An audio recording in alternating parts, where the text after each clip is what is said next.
I'm Bill Zeedyk. I do stream and wetland restoration work throughout the Southwest.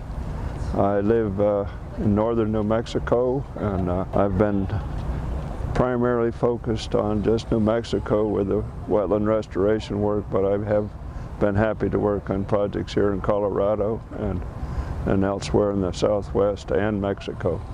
What originally drew me to this work goes way back to high school, I think, and I was in high school in the 1950s, so that's a while ago, but I've always loved wetlands and how they function and the kinds of wildlife that are found there. Since 2012, we're working on the restoration of brood-rearing habitat for the Gunnison sage-grouse, which is a federally listed threatened species, and they depend on wet meadows for an important part of their dietary requirements. Most of those wet meadows have been damaged in the past by either overgrazing or low quality roads, and I've worked with many people in the Gunnison area, over 30 different agencies and nonprofits and volunteers, ranchers and others who have a common cause in trying to restore the wetlands. I've been doing wetland restoration work for over 20 years,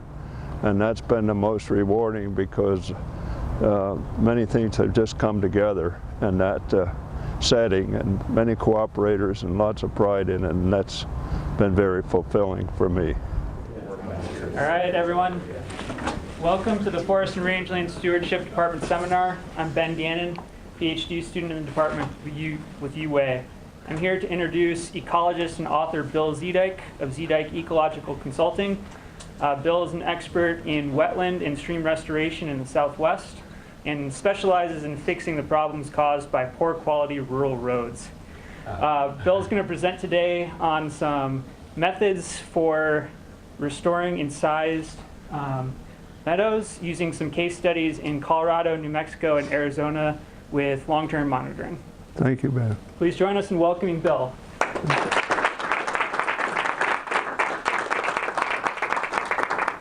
Hello, everybody. This is interesting, fun to be here. Been working in Colorado now for quite a few years, 2012, focusing on restoration of Gunnison sage-grouse habitat over by Gunnison. And they rely on wet meadows for brood habitat for the young birds soon after hatching, and most of the wet meadows over there have been damaged by erosion of one sort or another. So it's kind of a high point of my restoration career to be working on that. I'm happy that it's happened in Colorado, and I'm happy to be here to talk with you and share some of the ideas.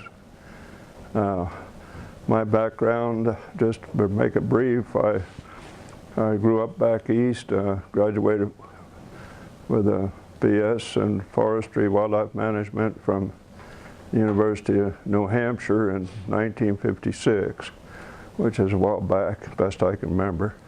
And I worked for 35 years with the Forest Service as a forester and wildlife management specialty. I was Director of Wildlife and Fisheries for the Southwest region of the Forest Service for 14 years. I retired in 1990. My late wife, Jean, and I took a trip around the world for a year. That was fabulous. We came back home and moved back into our own house for the second time. I've never done that before. So. And then painted the house and started whittling sticks and getting depressed and taking medicine. And one day I said, I'm going back to work. And the heck with that stuff, but I'm going to do something I want to do. I'm not going to work for somebody else. And I love small streams and wetlands, and I'm going to work on developing new techniques that are simple to use for restoration of streams and wetlands, especially headwater streams and wetlands. The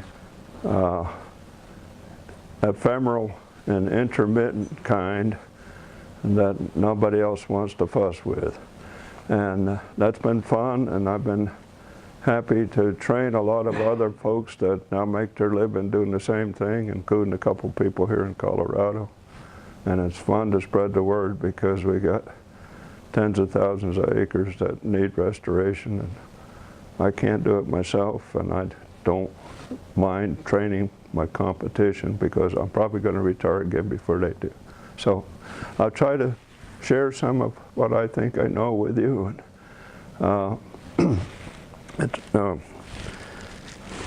So if we can start, and I'll see if I can make this thing work, because I had a real full life long before technology came along, and I've resented its occurrence ever since. So, there we go.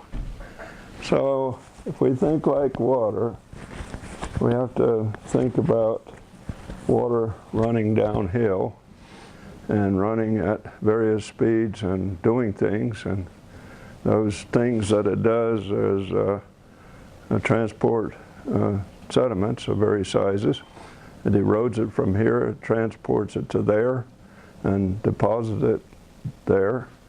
And where it's deposited depends on the size of the particles and depends on the volume of flow with the stream. So part of the trilogy is the hydrology. That's the timing, frequency, magnitude, and duration that water is available from a storm or from other precipitation.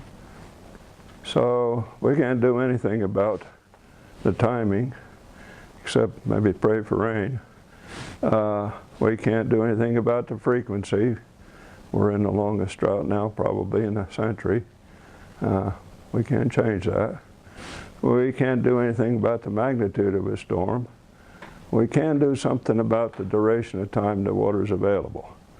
And lots of folks fight and argue about doing something with that.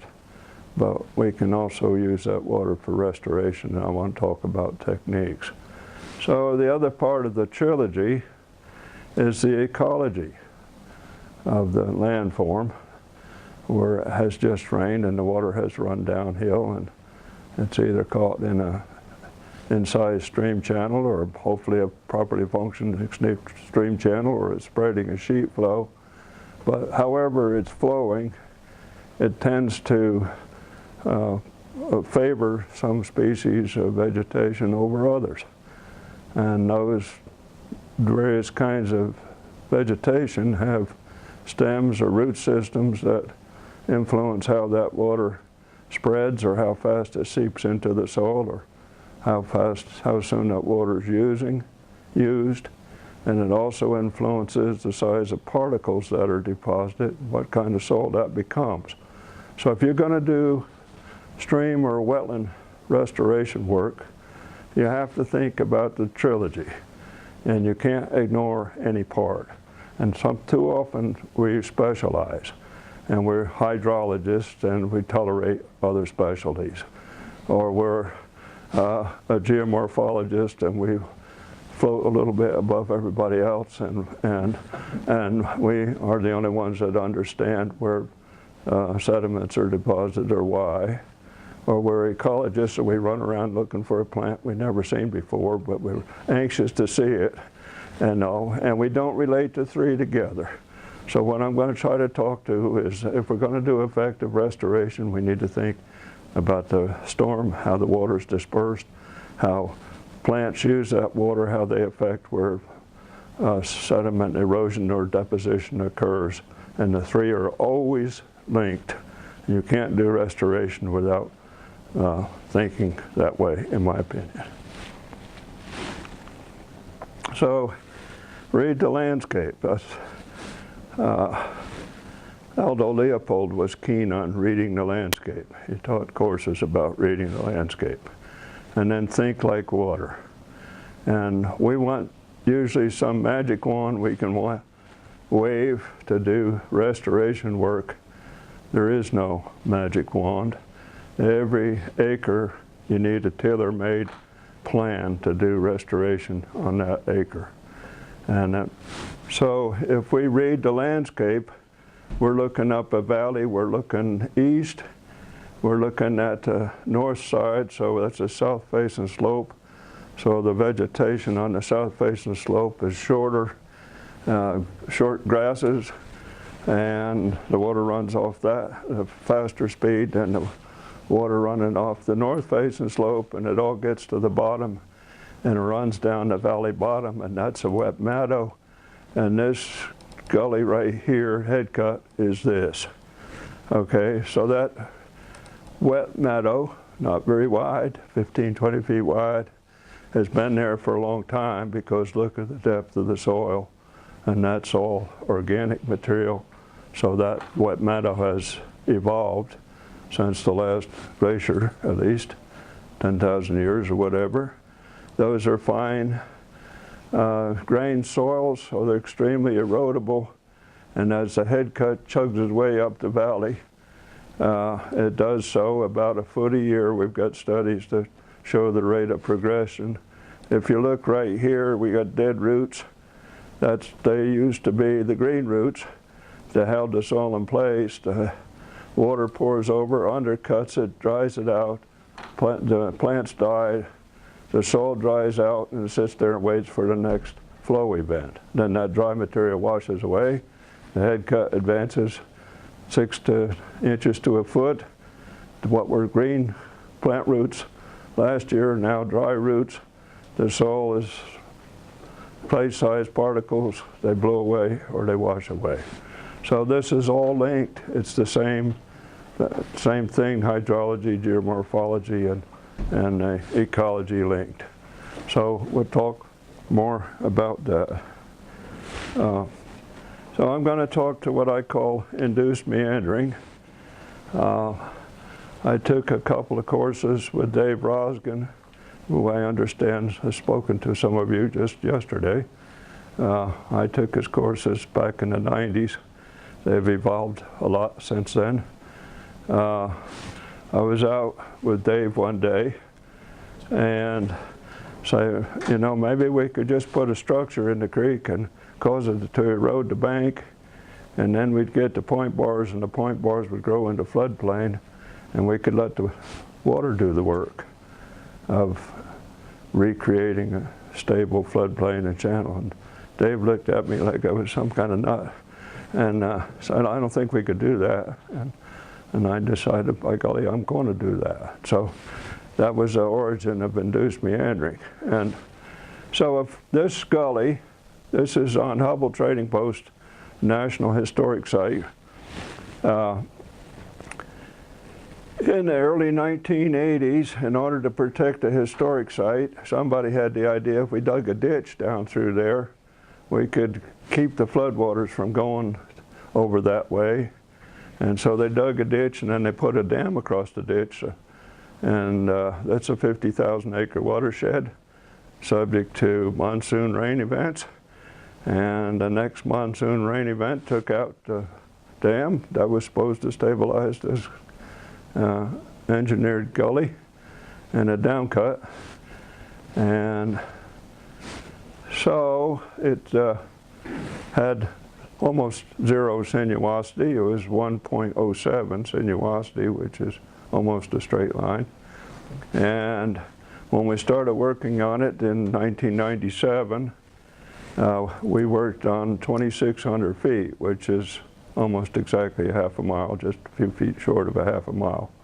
And we started putting in structures that would cause the stream, during snowmelt runoff and or a monsoon event, to erode the bank. And what I did in addition to that was come up with a pattern. So we would have a normally sinuous stream channel. So you have to do some sample stream segments and measure various aspects of that channel, with depth, sinuosity, and so forth, as a benchmark to work from. Okay, so I'll try to move a little faster. So that was 97. I started building structures. This was junk that had been thrown in the creek. I didn't even have to haul it in. And here's an eroding bank, and that bank is 8 feet tall, and the channel's 12 feet wide. Okay, and here's some riprap, concrete riprap that had been thrown in there. We arranged that to make a, what I call a baffle that deliberately pushes the water into this bank, so it's undercutting even worse. Horrible thing to do, right? And so that's part of the question. The other part is right here. In the lee of the constructed point baffle, we're getting sediment deposition. We got rushes and rush-like plants that are anxious to live in that moist soil, and they rapidly invade it and put out a carpet of sedge plants, and they tie this sediment down so it can't be eroded by a subsequent storm. And then we go downstream and we build a weir, so that determines the grade of the channel.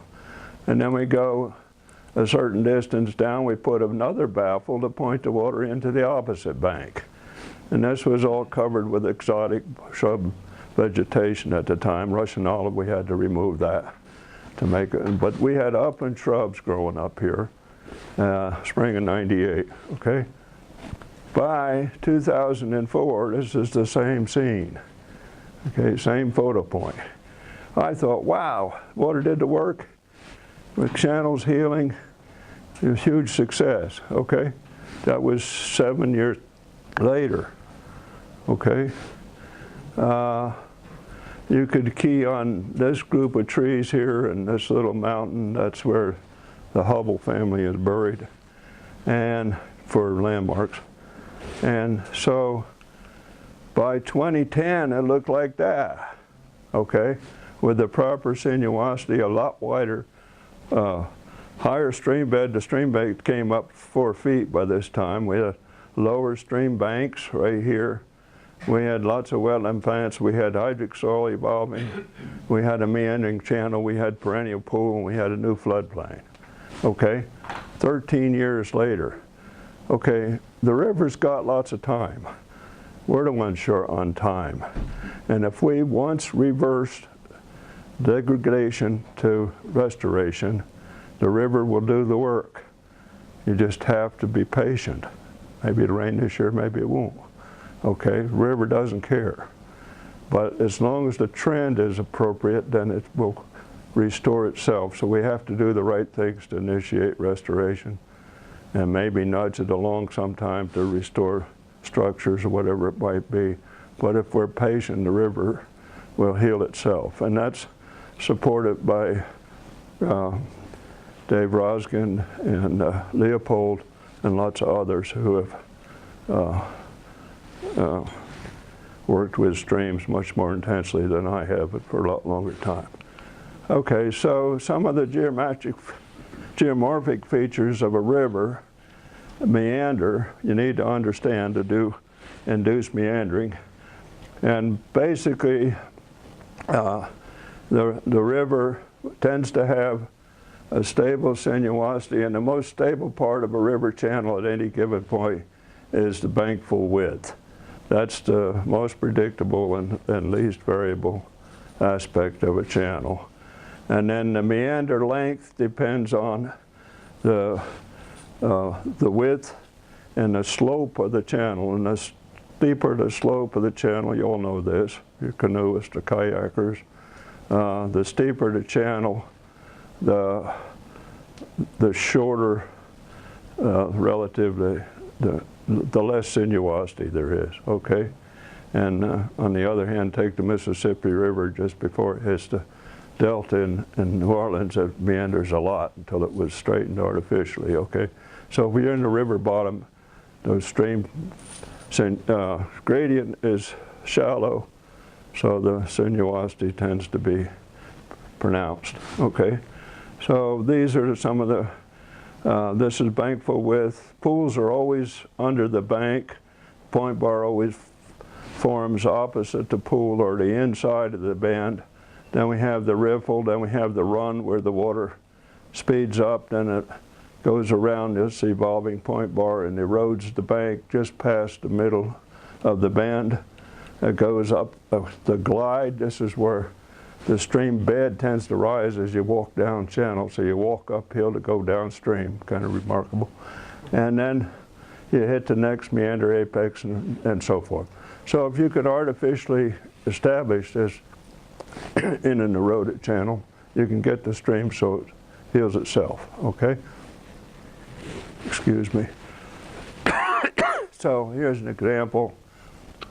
We're hypothetical stream bank 10 feet wide, bankful width 10 feet, channel length 100 feet. Nice to have these round numbers to work with.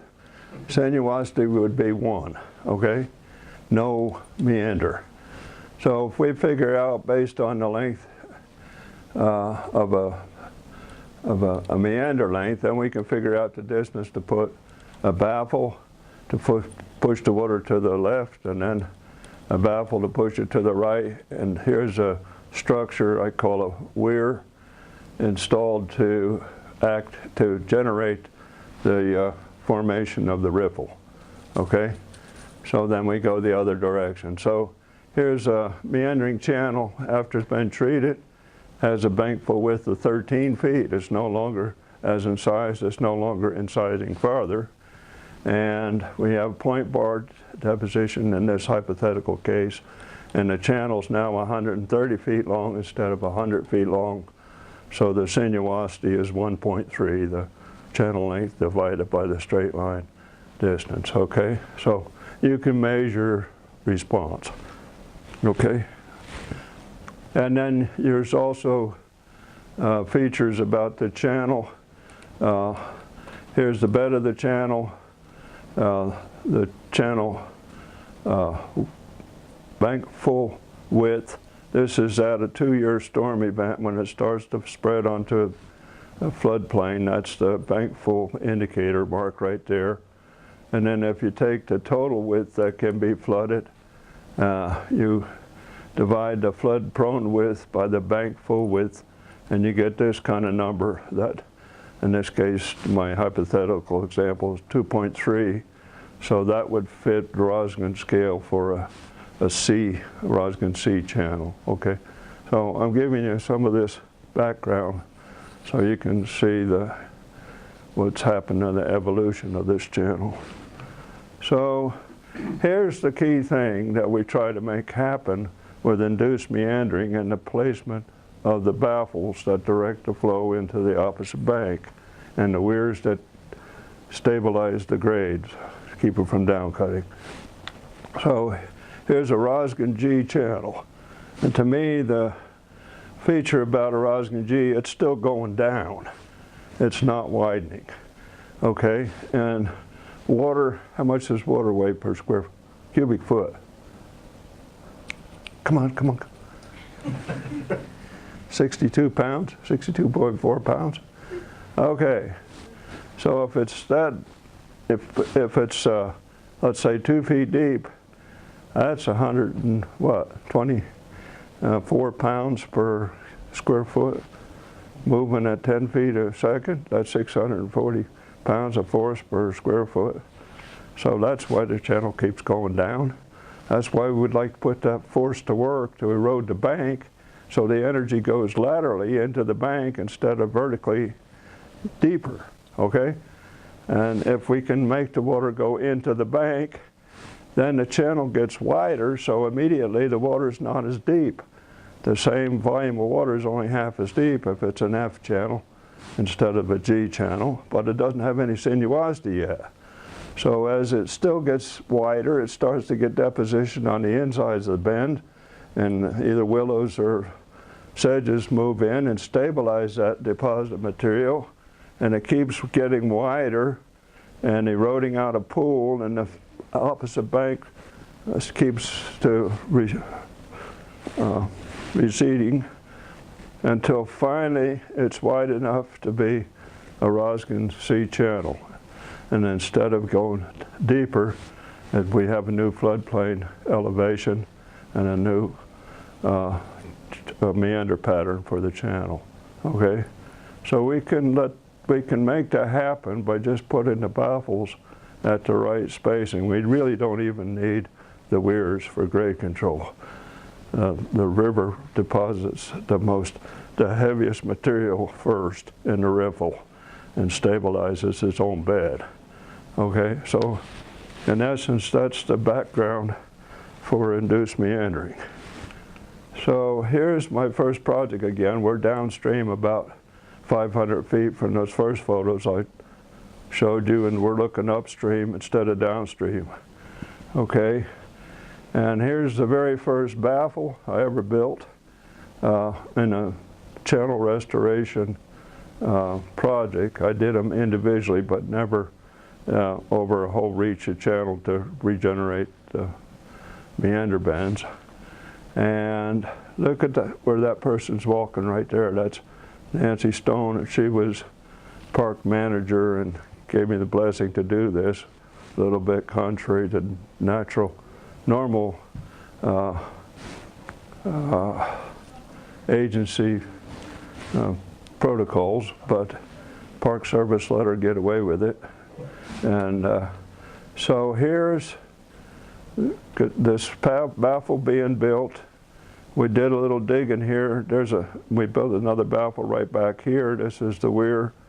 So the water comes around and erodes this bank, okay? By 1999, the water was eroding further this way. We're getting deposition of a point bar right there, then another weir here to stabilize the pool and generate the glide that I mentioned, okay? And so 1999 to 2016. Let the water do the work. We treated repaired the structures for the first 6 years. After that, we didn't do any more repair. But to me, that's extremely rewarding. That's why I do this kind of work. Okay? I'm going to skip that one. So this is a quick on laying out meanders. So we got in this case, a 775-foot long reach, or 2 meanders. Meander Lake's 300 feet, so it's 2 full meanders, a little bit more. So we started in a natural apex, a natural bend in the creek. We have to start somewhere. We can start at the fence or at the road crossing or whatever it might be. In this case, we started with a natural feature. We put in a weir, and it's not perpendicular to the channel, so at a little bit of an angle. So it starts pushing the water around the baffle downstream. So this part would be subject to erosion. Now we have a weir the other way, so this is subject to erosion and so forth. And as we go down channel, we have to tie in with natural features. So here we had exposed bedrock, so we didn't need a weir. And then we had another natural bend in the channel, so we juggled our distances back and forth, and I arbitrarily decided that, these are not, half of a meander length apart from this baffle to this baffle.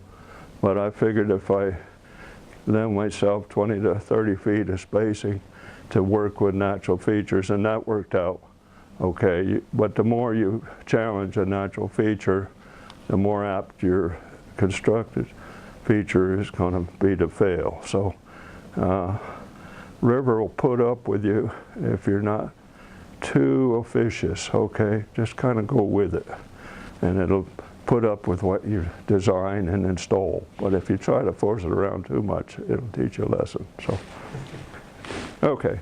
So this was my plan for Hubble. 1997, 12 feet wide by 2000, it was 21 feet wide, so we almost doubled the width in 3 years. And my goal was to go to 28 feet wide, and by 2014, we were 27 feet wide. So that prediction was pretty accurate. And okay, I won't go into more detail because I'm running a little behind. But when we treated the channel was 2,600 feet. In 2016, the same channel was 3,400 feet. So in 19 years, the stream length increased by 50%, roughly. And it went from intermittent to perennial. It now has a full range of native wetland and riparian dependent species. We've got fish in the creek where we didn't have them before. We've got lots of different kinds of birds that didn't use it before. And so there's lots of ways you can celebrate your success, okay? So that's the final on it. Okay, so I'm going to talk a little bit about in-stream structures. This is what I call a one-rock dam. There's been at least 100,000 or more one-rock dams built now. I invented the one-rock dam in the early 1990s. And basically, what do we do when we put structures in the creek to try to stop erosion? We build a rock dam as tall as we can get it, right? We're going to do this anyhow. Let's back up that creek and catch lots of sediment on the upstream side. And we got a lot of other streams to fix, so we don't ever want to come back here. So we'll do it now, okay? And the creek says, hey, watch me. And, okay. So the taller you make this structure, the more power there is, the water falling over the downstream side. So the water cuts a pool on the downstream side, and the bottom rock drops into the pool, and then the next row of rock drops into the pool, or if it's a 4-foot high structure, they all go into the pool, and your structure fails. So, but if you're only one rock tall to begin with, that's kind of modest. And the creek will put up with you, and it'll flow over the top, and it'll deposit lots of sand and gravel in between the rocks, and vegetation will start growing there, and the roots will tie the rocks together. So there's lots of reasons why a one rock dam works where a taller structure doesn't, okay? So then the baffle. The baffle deliberately pushes the water into the bank, so the sinuosity increases. This particular place has got a sad story. This is Saboya Creek near Grants, New Mexico. It was a refugee town, so to speak, during the Dust Bowl. And people that left the Dust Bowl area, North Texas and Oklahoma and northeastern New Mexico, some of them, about 200 of them, ended up in this little valley with a big, flat, wide valley bottom. It was a little bit remote, but nobody bothered them when they moved in there. So in 1935, the year I was born, this was a cornfield. And just down from here, there was a barn on one side of the creek and a house on the other. And there ain't no way that you're going to walk across the gully like this to get from the house to the barn a couple times a day. And you know, it's kind of living proof that this downcut, this is 40 feet deep, okay? And this was, the course of the stream was in a road. And the road captured the creek. It used to be valley-wide sheet flow situation, so that when the storm occurred, the water came down the valley, it spread all the way across. But that road, wagon road and Model A Ford road, captured that flow and concentrated it in a downcut, okay? So this is on formerly private land and now belongs to the BLM. And so we put in this little, I call it a wicker baffle, driving post in the ground, and we deliberately directed the water into that bank to cause all this eroded stuff to fall into the creek. That was horrible for a couple of key folks in the BLM, especially their hydrologists, to accept that you would deliberately erode the bank. But we went through a learning process, and okay, so this is what the baffle looks like. I try to feature things that people can do with their bare hands. We got lots of volunteers. We don't always have to have a bulldozer or a backhoe to do, you know, valuable in-stream work. So we can cut these out of cedar posts, they don't decay, and drive them into the creek bed.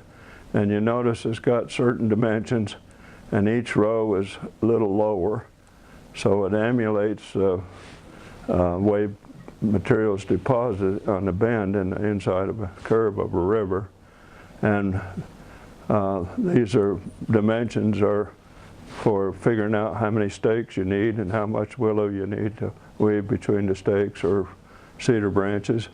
And then as the bank erodes and the sediments fall into the creek and the stream moves over farther, in order to increase the effectiveness of the baffle, all you have to do is add another row of stakes on the back side and come out one more stake into the channel. So then you've changed the radius of curvature on the bend. So these are easy to maintain. So depending on how fast the stream responds, you can come back every year or add a couple of rows of stakes and keep the pressure on the receding bank. This is a closed basin, so the Clean Water Act does not pertain. And we don't need a Corps of Engineers 404 permit to do this because they don't have authority over streams that aren't connected to a larger water system, so or river system. So this is what the same place looked like in 2016. The baffle, this is the top of the baffle. The bed of the creek has come up 4 feet. All that material, all that is now gone. We're clear back to that area right there. And the channel is now meandering, a greater meander radius on the bend. And where this was all upland vegetation in 2009 when we did this, it's now willows and wetland species. And all we did was treat 1.5 miles with baffles and cause the banks to erode. And we created the sediment, and the stream deposited the sediment, geomorphology, and the vegetation moved in, the ecological aspect, and so on. So that method has application if you can get the go-ahead to do it and comply with relative laws and regulations.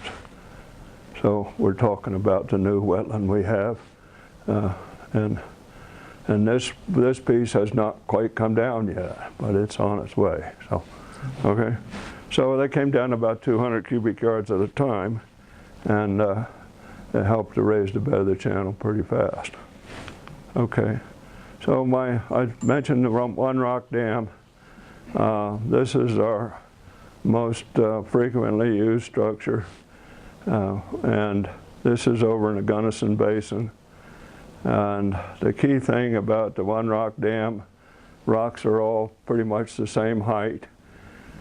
You start with a row of footer rocks so that when the water pours over it doesn't create an erosion gully, and then you put your first row of rocks on the footer rock and then your additional rows. I always do 5 rows and upstream of that, and you can put finer materials in the spaces or not. Okay, so that's the One Rock Dam. Here's folks building them. WRB helped us. Thank you, Wildland Restoration Volunteers. And we have treated 26 miles of channel now over in Gunnison, Bay half of the Gunnison sage grouse, and restored about 1,000 acres of former wetland in those 25 miles. And we've continue to move along. So here's a One Rock Dam that was built the year before. This is a snowmelt driven system. It was built 2 years before. So that means we get our peak flow event in whenever the snow melts, let's say May, and flushes down, brings a lot of sediment with it, deposits on the inside of the bend. We got an evolving stream bank here, and at some point when this structure is totally full of sediment, we can add a layer to the One Rock Dam, and I always do that by offsetting half these 5 rows of rocks. That's why it's 5 rows. We put a new dam with a downstream edge over the 3rd row, and 3 rows on upstream on the newly deposited material. And then we can raise the bed of the channel that much more, okay? So by that time we start reconnecting with the natural floodplain surface, and the vegetation really starts to respond. And usually if we do 3 layers, that's about enough, because by then the structure's getting wider and wider, and you'd be better go do something somewhere else so we can start that channel to recovery also. Okay? So this is, we've done vegetation transects on all of them. Rene Rondeau with the Colorado Natural Heritage Program is our botanist. And this is just an example. We got 6 years of data, but this is one area that was treated. So this is the wetland vegetation response in the treated channel and the veg response, wetland response in the control channel. And you can see that's pretty significant. There's very little change from year to year in the control, steady incline. And it tends to go up for about 5 years before it flattens. And there's lots of literature that supports that, okay? So I got another kind of structure, looks a little bit about like a one rock dam. This one was machine built. These boulders are 3 foot tall. We got 3 layers of rock in these. The main layer on the bottom side.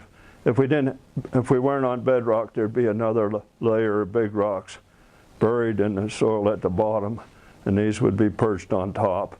And then medium-sized rock here, and then smaller-sized rock here, and smaller. So that acts like a natural filter, and as sediment comes downstream, it fills the spaces between the rocks.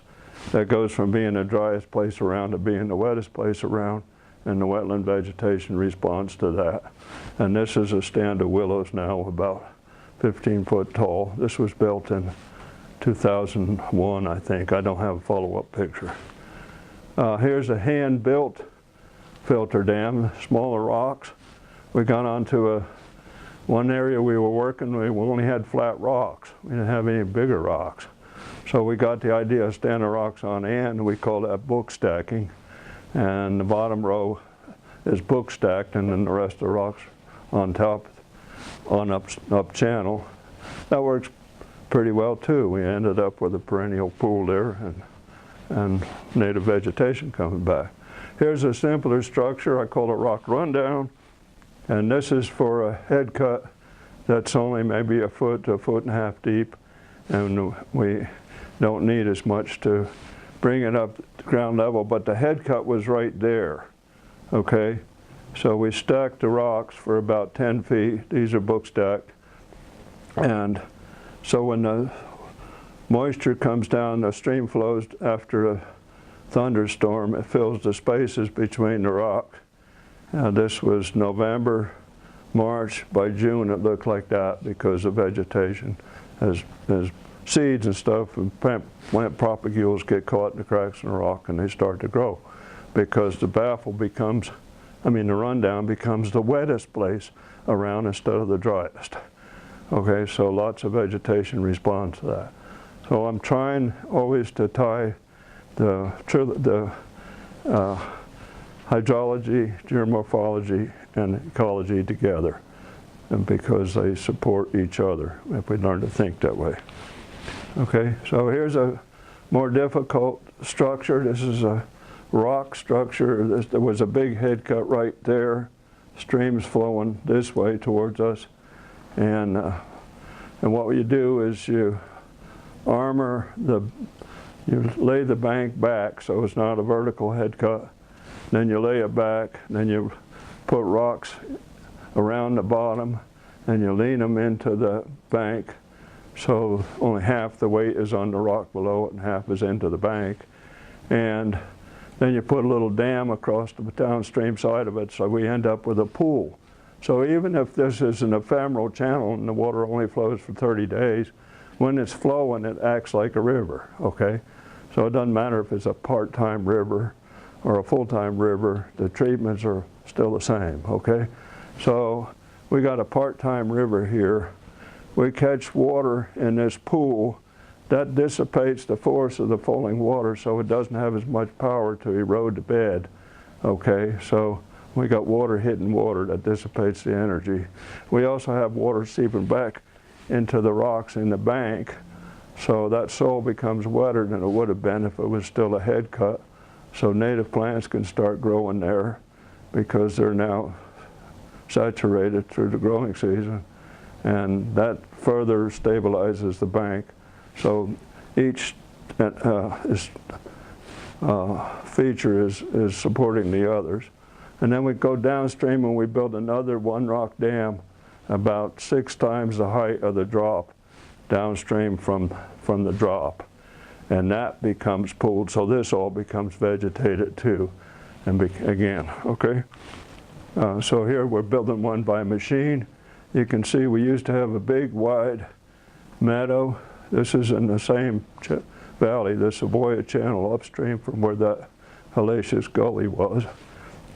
And during a monsoon event, we can have water flowing from over here, clear over out of the picture on this side. This again is a 40,000 acre watershed. So here we have a machine-built Zuni Bowl. We kind of concentrated the 3 forks of the head cut. Craig Sponholz built this. He's an expert with the placing rock with this kind of machine, and 5 years later it looked like that. So you can see the tallest vegetation is now in association with the structure because of the reasons I just told you. Here's some Zuni Bowl in Australia. Craig's now doing work in Australia and teaching them how to use these techniques. And so that's kind of fun. So we can also build a Zuni Bowl at a head cut out of sod. This is a wet meadow, and I'll show you a picture in a minute. We actually routed the surface flows around the head cut, and so we still have water seeping out. That's enough to support the vegetation. We used it when we did the structure, I call it a slough, to route the water around the head cut. We had the sod, so we used the sod for sod Zuni Bowls. So they got very saturated, so the veg responds. Here's a log and fabric structure. We can use several rows of logs, each one shorter than the other, with a layer of plastic in between. We cover the plastic so you don't know it's there when you finish that's how that one was built in 2003. By 2005 it looked like this. By 2010 it looked like that. So the head cut is healing. The most vigorous grass around is now in association with the structure, whereas before that was the driest place. Okay, so here's a contour swale. This is on Valles Caldera National Preserve in New Mexico in the Jemez Mountains. And there was a big head cut right here. You can't see it. I built this on the contour and a little bit of berm material right here. So the water's running this way when it hits the swale. It now goes around the head cut and it spills at this end here and runs down the meadow on this side. And then here's another contour swale to take it even farther over to valley left. And so we spread the water back out on the old wet meadow surface that had dried out, okay? So those are really effective. And here in Colorado, we've used them in meadows that have been invaded by sagebrush. And if we resaturate it using contour swales like this, it only takes 36 hours of inundation to kill the sagebrush. Once, that's all. Just need to flood it once. And then the sedges move back in, and we have brood habitat for the sage grouse and so forth, okay? But more important than that maybe is that as the water spreads out across the surface, it infiltrates and it recharges the shallow groundwater zone under the surface. And that's the zone that's made up of the cobble and sand-sized particles that were deposited after the last glacier. And that's the big sponge. And it's easy to recharge it, and then the water dribbles back out again and keeps the stream flowing longer and keeps the forage growing. And so there's a lot in these techniques for both livestock operators, ranchers who have these problems on their private land, would like to fix them, or they have a grazing permit on BLM or National Forest. So they've come to be some of our best supporters in the restoration of the sage-grouse habitat, whereas one time there might have been conflict around that. So we have common cause. This is a vein that directs the water away from an eroding bank, because sometimes we have the opposite. We don't want the bank to erode. So Roskin uses rock veins or log veins. I try to specialize in handmade structures because we have volunteers that are anxious to go out and help with restoration. And so this is a vein, and the water's moving toward us. And this string indicates, after we drove these posts in the ground, the elevation. Each post will be cut. This one will be cut at the water elevation, and a little higher till we get up to 1.5 feet above stream surface elevation. And then when there's a flood, we cut these off then. So here it is after we rebuilt it. So when there's a flood, the water hits that post and diverts to the middle of the creek, and some little bit goes by and hits the next post and diverts. And the deeper the water gets, the more it comes into play. So each little post does its share and reroutes the creek away from the bank. And so we protect this bank, and we stabilize this point bar, but it's not going to increase in size because the flow is still coming through there, okay? So here's a key treatment. My friend Van Clothier, my co-author on Let the Water Do the Work, he invented this with some folks, day labor. He was working in extreme southern Arizona. He had day labor from Mexico and didn't speak English. And he came up with this half-moon shaped structure to spread the water out on the landscape. And one of them looked at it and said, "Oh, Media Luna." So Media Luna is half moon. So that's how it got its name. And it's not an engineering term, not a bit, but it fits. And there's been hundreds of Media Lunas built, and they do the job. So we're getting a little bit of sand and clay deposition here from the last storm, okay? So if we have a storm come down, that's sort of what happens. So the water's not in a gully anymore, it's spread out, and the water always leaves at right angles to the knife edge. So that automatically spreads water back out on the landform, on the downstream side, right? So now that's spreading. So a year later, growing season later, it looked like that. So that went from being the driest place around to being the wettest place around with the most soil nutrients, and the vegetation says thanks for a drink, and it's stabilizing. So we used Media Lunas for our grouse habitat work over in Gunnison. This is a double shape Media Luna. This was built in 2012, and by 2013 it looked like that. That was the response. And so we've got data. Rene Rondeau has been running the transects and taking the pictures. So from 2012 to 2016, the old desiccated meadow surface has again been resaturated and is growing wetland vegetation throughout, thanks to 2 handmade rock structures. The issue was getting the rock there in the first place, but that's part of the planning on these kinds of structures. Okay, another structure that spreads the water all the way across the former wet meadow surface is just dig a worm ditch and connect it to the channel and go out laterally across the floodplain away from the creek. And this is a worm ditch, and it's built to half of the grade of the meadow surface. So if the meadow surface was, wait, how do you do that? Okay, it's pretty simple. You get a rope and figure out this was 280 feet long. And so if we have a rope that's 500 feet long, or whatever 2 times 280 is, okay? You go out there and lay it out with these bands until you use up all the rope. okay, then it has to be half the grade of the meadow surface when you laid out the rope that way. And so then you dig your worm ditch, and you have, this is the low side, that's the high side, so the water's going to go down to the left of that. And so we've resaturated a meadow that was drained by a gully caused by a road 60, 80 years ago. Okay?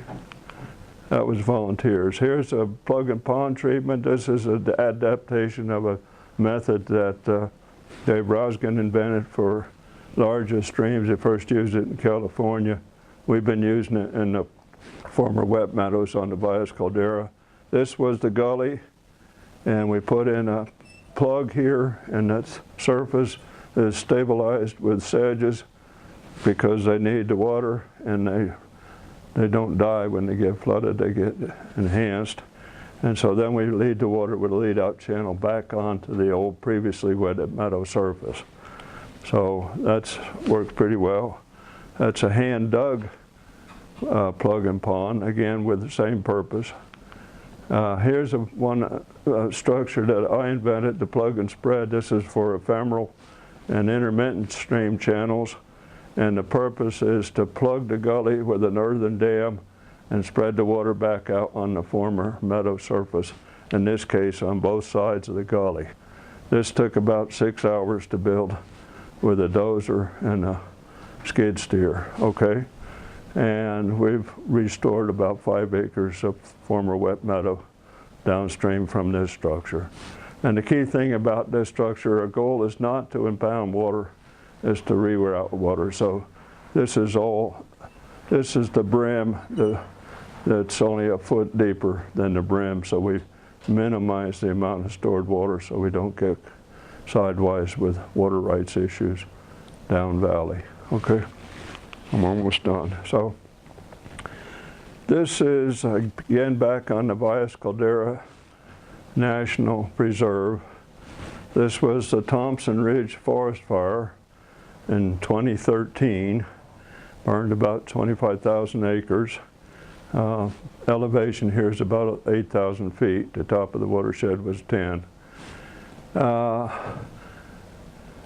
This was a valley that's eroded due to a road that was right here. The stream is flowing toward us in this example. And we used a variety of structures to do the restoration. Okay, so this was the worm ditch right here. And this is a Zuni Bowl to control the further head cutting and moving the channel upstream. And this was a one rock dam, number 21. 18 was a plug and spread because this channel is ephemeral, this one is perennial. So we wanted to spread the water as widely as possible, so we used the plug and spread. This is another simple plug and pond treatment. Okay, so these structures, except for this one, were built in 2015 by Van Clothier, and we built 21, rebuilt it in the fall of 2016. This is 7 acres, it doesn't look it, but we've used a variety of structures depending on the landform at that site to resaturate the site, okay? And so you can see we rebuilt this one as a plug and pond. This was dry in 2016. Now spring of 2017 it's wetted and it's turning green, okay? So my point there is to not get hidebound with 1 or 2 types of structures and only do those, but have a lot of tools in your kit and use the kind of structure that best suits the site where you're working and intermingle them. And usually I always kid people, I walked the stream 25 times before I come up with a plan, but that may be a little bit of an exaggeration, but not all good ideas occur to you at the same time. And if you do a plan in 2 hours and then try to implement it, you're probably going to miss a bunch of stuff. So if you walk the area, make a tentative plan, make some notes about it so you know what you're planning to do, and then set them aside till they get cool in your mind, and allow you to think creatively the next time you walk the same piece of landscape, and you walk it cold, and you come up with a whole bunch of new ideas, and you write them down. And after you've written it 2 or 3 times, then it's time to go back and pick and choose. But to me, there's no such thing as a bad idea or a good idea. Okay, and what you might think is a bad idea initially, what happens if you think it's a bad idea? If you call it a bad idea when you first think about it, what happens? Yeah, you pitch it out, you forget. Maybe it was the best idea, you just didn't have time to evaluate it. You didn't do creative thinking. So capture all those ideas, don't value them at the moment. If you say that's a good idea, you automatically go and do it, and you don't explore any farther. So set them all down and be cool about it, you know, a good amount of time later, and then evaluate them according to a list of alternative ranking systems or whatever, and then you can pick from the best. So usually what you come up with is a series of different kinds of structures that best route the water back across the wet meadow, and I know my time's up. So we rely on volunteers. WRB, raise your hand. We're glad to have you here, thank you. And folks love to do this kind of work because they get an ownership in the land. I've got projects where we've been going back to since the 1990s, some of the same folks, and we got 10 miles of gully to fix. And they can go look at what they did in 1999 and 2012 and whatever and see the results, and it becomes a legend, a legacy that they can be proud of. So get out there and get involved. And the benefits are restored channel, and we got ducks nesting where they weren't nesting before, and we got leopard frogs living where they weren't living before. There's lots of different benefits to what we do. We can counter success and whatever is valuable to us. Okay? So some lessons learned. Do the easiest first. We always do the hardest first.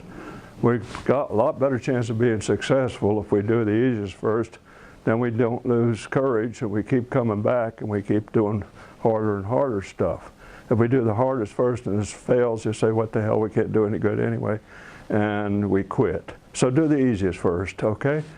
And when it stops getting worse, it starts getting better. I think I showed you lots of pictures to prove that point. Reconnect with stream with a floodplain or alluvial fan or former slope wetland surface. We probably know the least about restoration of alluvial fans. That's a new subject. Don't forget the trilogy, and volunteers are priceless. Be a volunteer, okay? There's lots of damaged areas here that we could go out and work with on weekends. And I've got some books here. I've written 6 books on different aspects of this, and I have them for sale. And this one, the most recent one's available from the Mexico Environment Department as online, so you can relate either that one or this one, and most of these methods are in those 2 books. And Tamara Gadzia helped me. I'm a digital dunce. I don't know how to do any of this stuff on the computer, so she helps me. So I know I'm late, but any questions from anybody? Yes, sir.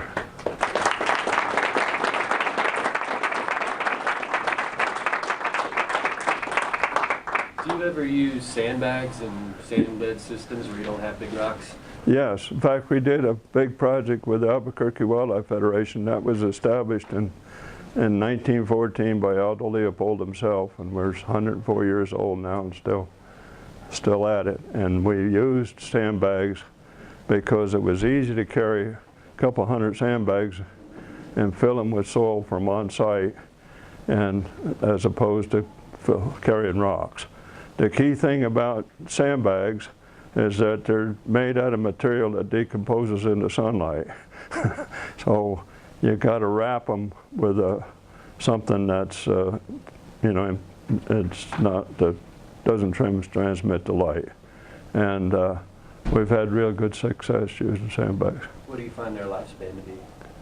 Well, if they're wrapped in a plastic or I can't think of the word I need right now, but it's used for in roads for the subsurface, the woven plastic. If we wrap them in that, they don't deteriorate. Did I answer your question? I don't think I did. I'm just curious what you find their typical lifespan to be. Oh, yeah. So if they're not wrapped, it's a year. If they're wrapped, it's indefinite.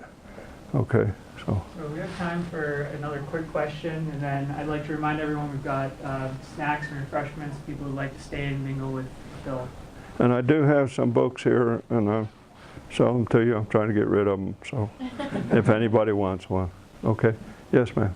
So I was wondering, in some of the different treatments where you've actually used the dozers, do you think it takes longer for the vegetation to come in because the soil is disturbed, or no? Not necessarily, no. And some structures I would, like the plug and spread I showed you a picture of with the machinery in it. Yeah. It's feasible in a couple hours with a dozer would not be feasible otherwise.